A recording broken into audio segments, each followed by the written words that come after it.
Hello,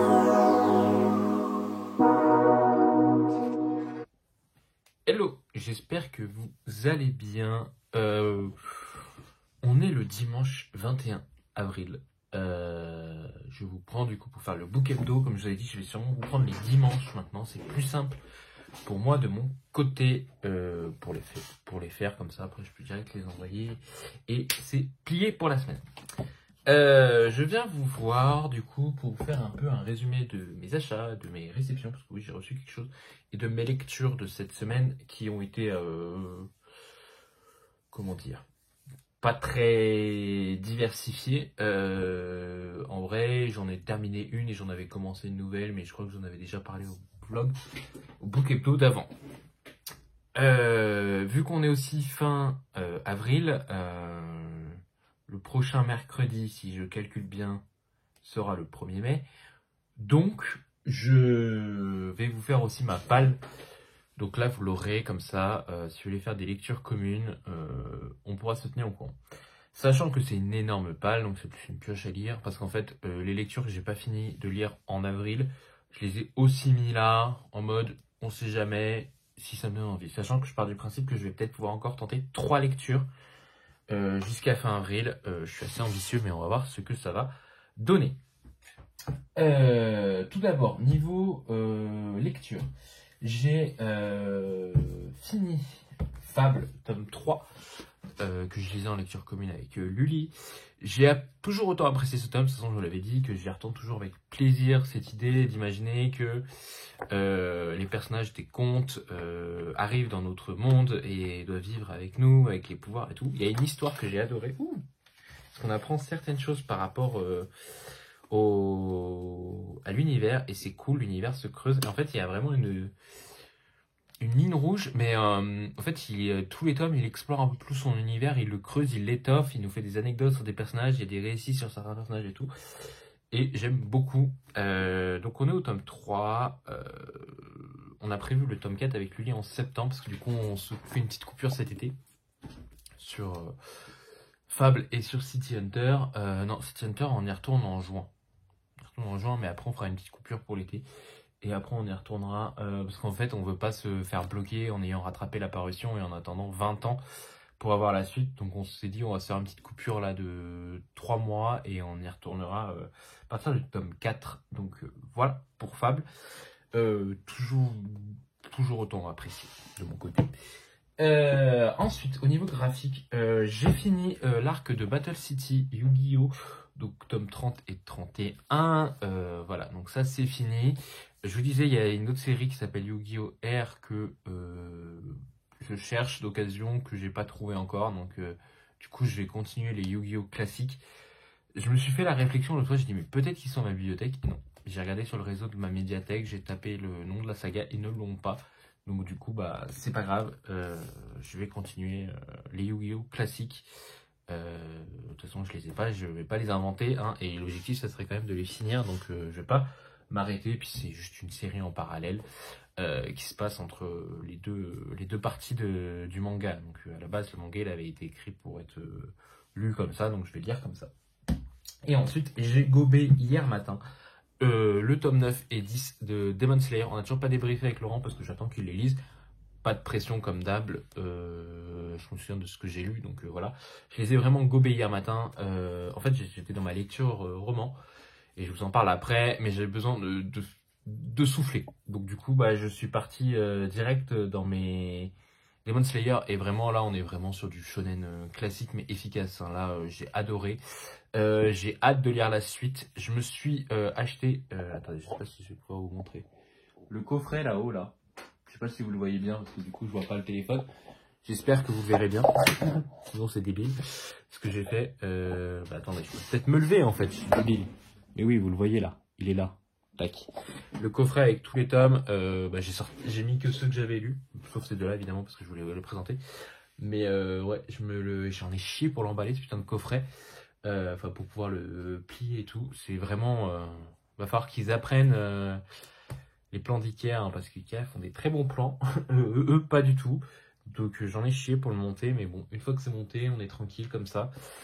Et je pourrais ranger mes tomes. Donc j'ai beaucoup aimé. Mais voilà, donc Laurent, quand il les aura lus, on en discutera. Et j'ai déjà hâte de lire la suite.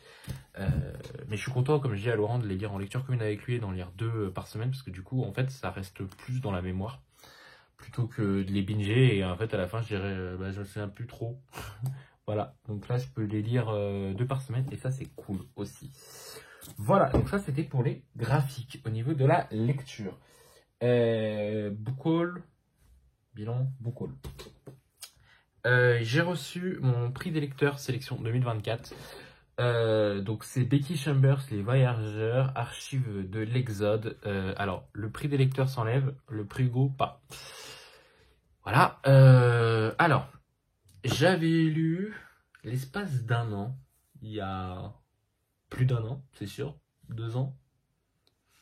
Peut-être 3 déjà. 2 ou 3 ans. Ça fait combien de temps que je suis dans cet appart? Ça fait 3 ans. Donc soit ça fait 2 ans, soit ça fait 3 ans. Et ça, c'est le tome 3, mais alors c'est des tomes compagnons, le tome 2, etc. Je m'étais dit que je ne la lirais plus, cette autrice, parce que je suis assez étonné que personne n'en parle. Mais dans l'espace d'un an, il y a un événement qui, moi, m'a choqué. Et j'étais en mode, mais plus jamais je ne la lirai, cette autrice, que personne ne parle. Je suis assez étonné.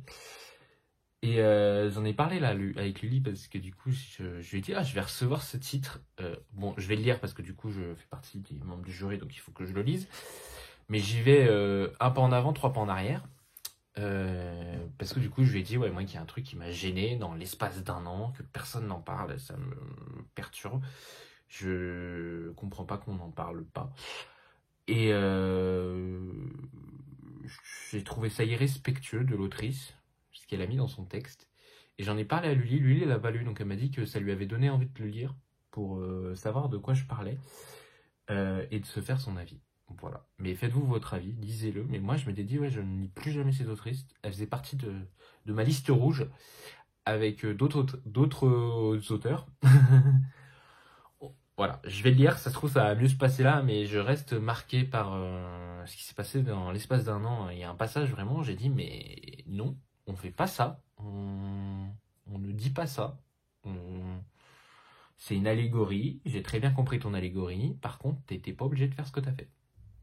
Ceux qui l'ont lu et qui se demandent ce qui m'a choqué, n'hésitez pas à venir me voir, je vous expliquerai. Mais je trouve que non, tu fais pas ça, tu respectes... Ouais, j'ai trouvé que c'était un message qu'il fallait pas faire passer. Bref, ça n'est que mon avis au niveau de l'archive, au niveau des voyageurs, donc l'espace d'un an. Et pourtant, c'est soi-disant de la SF positive, blablabla. Bref. Hier, je suis allé chercher, parce que Caro m'a offert un cadeau pour mon anniversaire, qui est la semaine prochaine. Donc du coup, je lui ai dit, elle a déposé le colis, je lui ai dit, écoute, je vais aller le chercher tout de suite, parce que sinon...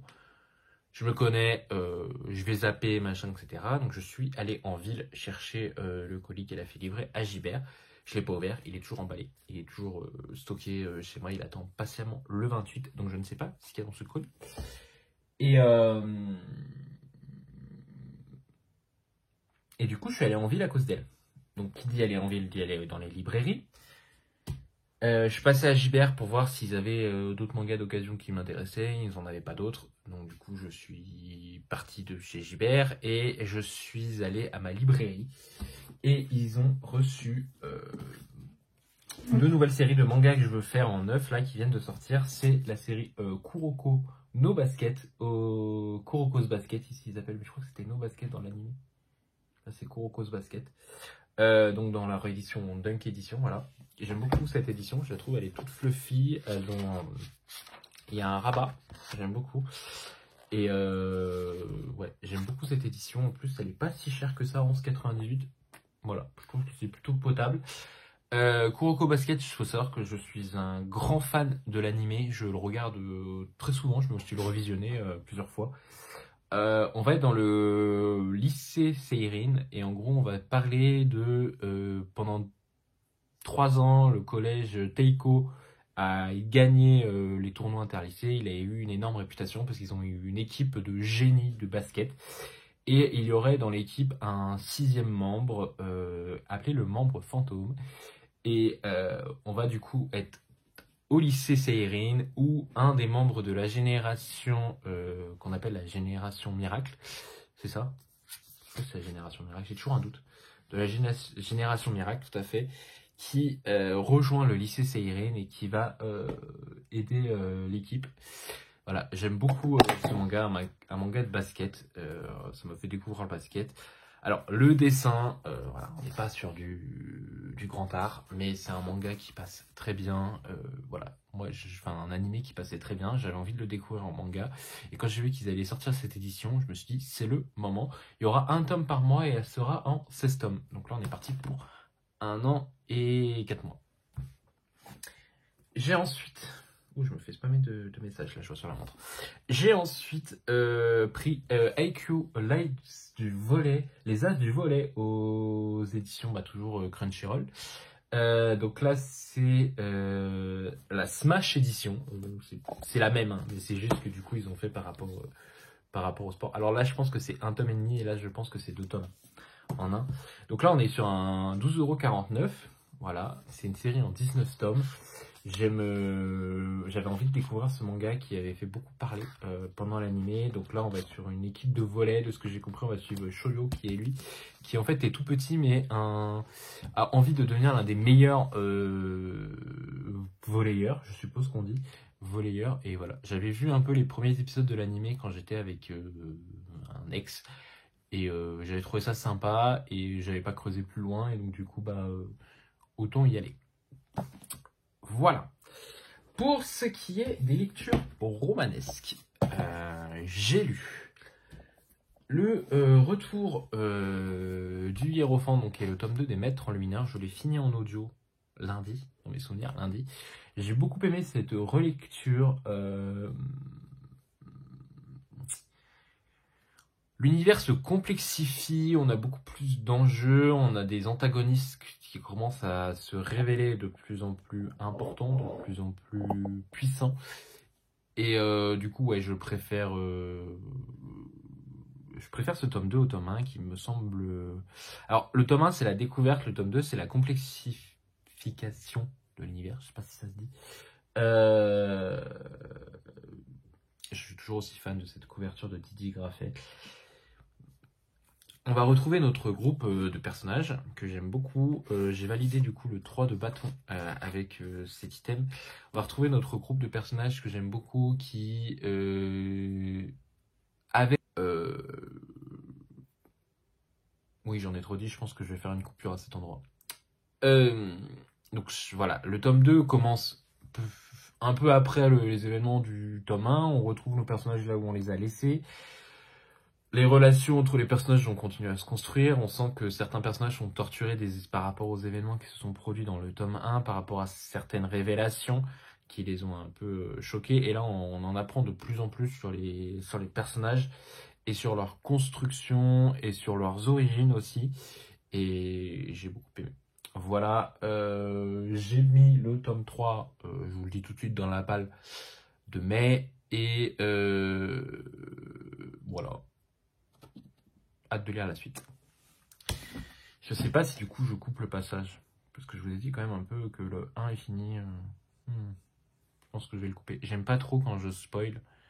C'est un truc qui m'énerve dans les bilans lecture quand les gens en disent trop. C'est pour ça que j'essaie toujours de restreindre mes résumés. Parce que on peut très vite spoil quand on veut décrire un peu les sentiments qu'on a sur certaines choses. Voilà. Donc... c'est dit, je pense que je vais couper ce passage. Et ensuite, je viens de le terminer. En lecture commune avec Caro, j'ai lu La chute d'Hyperion. Donc c'est le 2e tome de la saga les cantos, le cycle d'Hyperion là. Ils appellent ça c'est les cantos d'Hyperion, c'est ça. Cantos d'Hyperion. Alors, c'est un titre qui m'a un peu pris la tête. On est... Donc il faut savoir que j'avais déjà lu Hyperion il y a 2 ans. Donc il fallait se souvenir... Alors je me souviens du speech de base d'Hyperion. En gros, on va suivre 7 pèlerins, on va voir un peu leur vie à chacun de leur côté, ça fait un peu comme des nouvelles, et en même temps ils se dirigent vers le Grish, parce que les tombeaux du temps sont en train de s'aligner, et le Grish va se libérer, et ça va créer une menace pour l'hégémonie, donc qui est l'empire humain de ce monde, qui est sur plusieurs planètes. Hyperion ne fait pas partie de cet empire, et donc du coup, en fait, le réveil du Grish pourrait détruire l'empire humain. Donc, on envoie 7 pèlerins qui vont devoir aller voir ce Grish. Ces 7 pèlerins ont une histoire avec le Grish. Je vous laisserai, on va découvrir pourquoi, quel est le lien avec ce Grish. Et en fait, quand ils arrivent devant... Et en fait, voilà. Quand ils vont arriver devant le Grish, il y a une prophétie qui dit qu'en gros, parmi les 7, il y en a 6 qui vont canner, et il y en aura un qui aura son plus grand désir exaucé. Le pitch est très classique, très sympa. J'attaque ce tome 2, je me souviens de ça, ça va le faire. Et là, j'ai l'impression qu'on part dans complètement autre chose. Je n'étais pas prêt, j'ai eu l'impression que j'étais complètement parti sur autre chose au niveau du scénario, au niveau de l'histoire, au niveau des digressions. Il y a beaucoup de digressions, il y a beaucoup de choses que l'auteur explique, on se demande ce que ça fout là. En fait, si on déblaye tout ce qui est digression, détour, etc., je pense que déjà on aurait dû le bouquin facilement de moitié. Et déjà ça rendrait la lecture plus fluide, je pense, parce que c'était vraiment... apparemment, je me disais, mais où est-ce qu'il veut m'amener là avec son histoire? Parce que, ok, alors... Je comprends ça, j'ai compris ça, mais pourquoi il me parle de ça? Est-ce que c'est un objectif? Est-ce que ceci? Est-ce que cela? Et du coup, j'ai ramé. Heureusement que j'avais Caro qui, elle, avait pris de l'avance par rapport à moi sur la lecture, qui me disait, mais tu vas voir, après ça devient intéressant, Parce que sinon, plus d'une fois, j'étais en train de me dire, bon les gars, allez là, on avance, parce que, mon Dieu. Et c'est con parce que, quand on lit le tome 1, on s'attend à ce que le tome 2, il l'envoie, quoi. Parce qu'on se dit, bah c'est bon, le tome 1, tout est bien posé, tout est clair, machin, etc. Et le tome 2, mais putain, quand j'ai vu la taille du bébé, quand je me suis souvenu du tome 1, et qu'après, j'avançais, je me disais, bah putain, mais je comprends pourquoi il y a tant de pages, machin, etc., au truc, et ça, j'étais en train de me dire, mais je vais jamais m'en sortir. Et bon, j'y suis arrivé. En fait, je me suis mis un coup de boost là, à partir de jeudi, je me suis dit, allez, j'y vais à fond. Je l'ai découpé en 4, pour tout vous dire, le bouquin, je l'ai découpé en 4, et je me suis dit, allez, j'y vais à fond et je le finis. Et j'ai réussi à le finir. Mais bordel, j'ai ramé, hein. J'ai ramé. C'était long, c'était lent. Alors, c'est une sorte, comment dire? Parce qu'en soi, à la fin, j'aime bien ce que j'ai lu. C'est-à-dire qu'une fois qu'on a déblayé tout ça, là, tous ces trucs, là, tous ces passages qui sont un peu longs, un peu chiants, machin, etc., le récit au complet est intéressant. Je sais pas comment dire, le fil rouge, on va suivre, même s'il fait plein de putains de détours comme tel un labyrinthe, c'est intéressant au niveau de l'histoire. Mais la lourdeur du texte par moment, les descriptions à n'en plus passer des événements. Pour tout vous dire, il y a un événement qui se passe et on va savoir toutes les conséquences de toutes les planètes de l'Empire. Sur les planètes de l'Empire. Au bout d'un moment, on se dit, mais c'est bon. S'il y a 600 planètes dans l'Empire, j'ai pas envie de passer toutes les 600 planètes une à une, quoi. Et ouais, c'est vrai qu'au bout d'un moment, j'étais en mode... Mais on va y arriver ou on va jamais voir le bout, là? Est-ce qu'il va y avoir une fin? Parce que franchement, je me suis dit, à la fin, il va nous faire un cliffhanger, il va falloir lire les deux autres, hein. Non, il y a vraiment une fin, parce qu'en fait, c'est un deuxième cycle. Je parle de ces deux-là, parce que du coup, je les ai sortis, donc autant vous les montrer. Je parle évidemment d'Endymion et de l'éveil d'Endymion. Donc, ils font tous les 4 parties du cycle d'Hyperion, mais ça, c'est un deuxième cycle, c'est un cycle en plus. Si vous avez lu juste le cycle d'Hyperion, vous avez une fin à l'histoire. Comment il appelle ça, les cantos Endymion, du coup, ça? Non, il appelle juste ça Endymion. Mais voilà, Endymion. Et celui-là, c'est aussi Endymion. C'est les voyages d'Endymion. Ok, donc ces deux-là, on va y arriver. C'est les voyages d'Endymion. Et en fait, avec les 4, je vais vous chercher le 4e parce que je ne l'ai pas sorti, évidemment.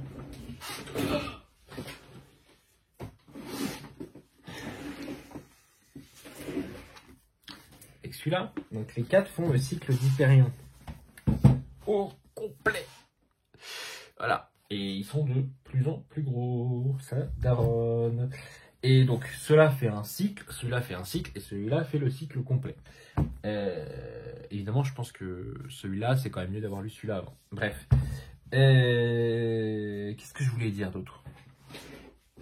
Donc oui, il y a une fin à celui-là. Et heureusement, parce que je me suis dit, putain, s'il faut que je lise encore le tome 3 et le tome 4 pour avoir la fin mot de l'histoire. Alors que dans le tome 1, j'avais l'impression que le prochain tome, il allait faire 100 pages. Ouais, il y a beaucoup de... Voilà, il a fait un truc très simple ici, il a tout complexifié là, pour faire très simple. Voilà,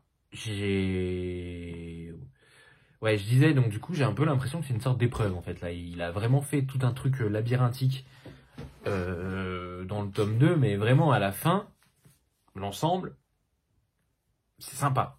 L'histoire, à la fin, j'ai bien aimé, en soi, la résolution, l'explication, les différents points de vue, les différents enjeux. J'ai bien aimé. Mais par contre, faut tenir, quoi, pour y arriver, hein. Il faut tenir. Mais voilà, c'est fait, c'est lu. Je vais voir avec Caro quand est-ce qu'on va lire ces deux-là, qui sont plus gros que ces deux-là. Pour tout vous dire, celui-là, il fait 630 pages. Lui, il en fait 730. Lui, il fait 730. Il fait à peu près la même taille. Mais lui, je pense qu'on est sur du 800. Hein. Peut-être même... Oui, du 925 d'Orient, c'est bien. Voilà, donc celui-là... celui-là, je pense que je vais le couper en deux aussi. Hein. Enfin, de toute façon, il a déjà été coupé en deux. Mais à la base, c'était... Là-bas, c'était 8 poches. Hein. Ils avaient déjà découpé en deux à cette époque. Mais ça, je pense que je vais pas avoir... Oh putain, je viens de voir qu'en plus, chapitre 18, page 461. Les chapitres vont être longs aussi. Mais j'espère que du coup, ouais, il va réussir à rendre ça intéressant. À mettre dans l'ordre. Mais bon, déjà 2 sur 4 de lu. J'aimerais finir la saga cette année. Donc, à voir avec Caro quand est-ce qu'on lira la suite. Mais courage. Courage si vous vous lancez dedans. Croyez-moi, le tome 2, il faut s'accrocher. Il faut s'accrocher, il faut s'accrocher. Voilà. Donc ça, c'est ce que j'ai lu. Il va falloir que je range aussi encore après, parce que du coup, je fous un bordel sur mon bureau. Tac, tac, tac. Cette semaine, je vais aller sur quelque chose de plus léger. Je vais partir sur le tome 3 du sang et la cendre de Jennifer et Armentrout. Avant-dernière chance pour moi pour cette saga, parce que j'ai acheté le préquel. Le tome 2 m'avait peu convaincu. J'espère que ce tome 3 me convaincra. Sachant que le tome 4 sort en mai. J'ai le préquel aussi dans ma page, je vous disais. Et il faut lire le préquel avant le tome 4. Donc voilà, à voir ce que ça va donner par la suite. J'aime beaucoup la couverture. Je la trouve sympa. Voilà, rien d'autre à dire. Pour celui-là. On tient.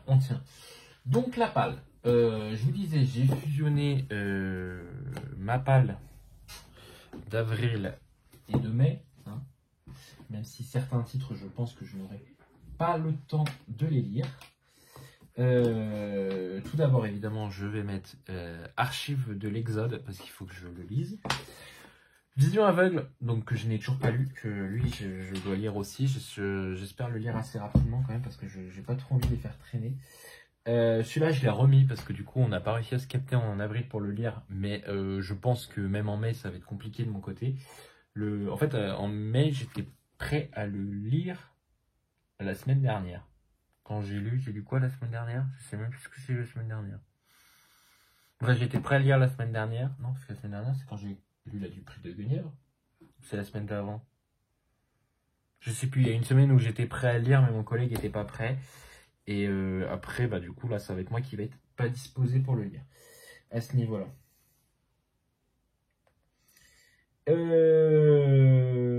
Ensuite. Avec Laurent, on continue la saga Harry Potter. Donc celui-là, je l'ai retrouvé, je ne savais même pas que je l'avais. Donc c'est l'ordre du Phénix, le tome 5. J'ai commandé chez mon libraire, du coup vu qu'hier j'y suis passé, le tome 5 en version Serpentard pour continuer la collection.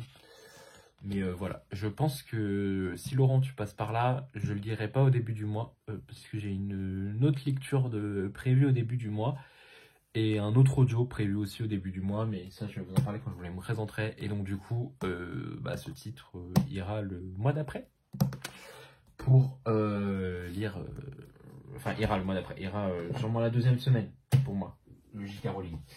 J'ai prévu aussi le tome 2 de Bloodsong que j'avais pas lu le mois dernier et le tome 3, bon ça je sais pas comment ça va se passer, on verra, hein, on va improviser comme d'hab.